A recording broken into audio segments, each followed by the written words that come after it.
Talvevarude kogumise ja hoidiste sissetegemise aeg hakkab küll läbi saama, pigem me tarvitame juba neid hoidiseid, kuid kui selgus, et sel sügisel sai hoidiseid nii palju, et neid pole kuskile panna, siis üks korralik sahvririiul kulub kindlasti mõnes peres ära. Ja nii nagu ikka nende toimetamiste juures siin meil sel hooajal on mul eeskujuks Pinterest, kuhu ma tavaliselt ikka jõuan läbi Puumarketi kodulehekülje. Ja nagu näete, see on siis nüüd üks küljedetail, mis mul on juba valmis tehtud. Kasutatud on siin liimpuitkilpi küljeseinaks ja üpris sellised tõsised vaheliistud, need on siis riiuli alusliistud, mis on mul pandud 45x45 brussidest ja siia külge kinnitatud. Siis paneme siia taha niisuguse tagumise lõpetusliistu. Spetsiaalselt valisin sellise kõvera liistu. Peened liistud, neid kannatab lihtsalt painutada kergelt. Paneme oma kohale. Mul on siin kruviaugud ka sees. Painutame taas nii, et ta on täpselt oma kohal.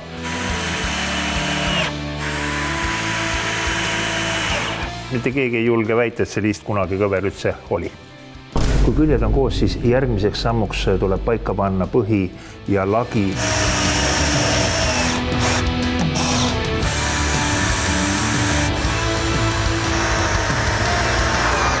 Järgmine etapp on äärmiselt oluline, nimelt tuleb ära kontrollida, kas see riiul on meil ka piisavalt kandiline ning muidugi saaks seda kontrolli teha nurgikuga, kuid diagonaalide mõõtmine on alati kindlam.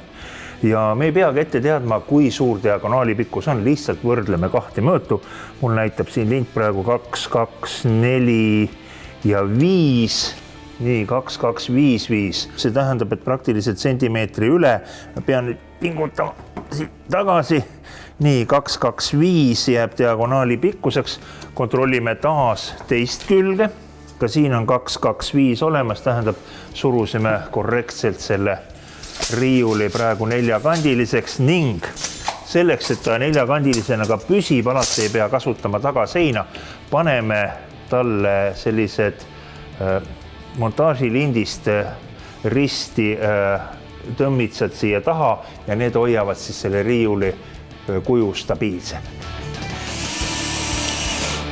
Hea oleks, kui võib-olla abimees oleks ka olemas ja kui siis kõik 4 nurka on kinnitatud, siis on ka riiul stabiilne, see enam niimoodi kõikuma ei hakka. Detailid, mis siia sisse käivad enne valmis tehtud, et aeg kiiremini sujuks. Kõigepealt võtame siis õunakasti, õunakastid eriti sügavad ei tohiks olla. Läheb klõpsti paika, meie tagumine liist töötab, nagu näete, väga hästi. Paneme kuskile siia üles poole teise riiule, latipats mahub vahele, kartulikasti, jätame talle kuskile alumist maad veel ka, et siia kartulikasti alla saab veel, ma ei tea, väiksema kõrvitsa võib-olla panna. Nagu näete, nende paigaldamine ja ümberpaigutamine, see sujub väga hästi. Nii et nagu ma teemat alustasin, kui teie selle sügisel ettevalmistatud hoiused ei ole veel korralikult paika pandud, siis kunagi ei ole hilja teha üks korralik keldri või sahvririiul.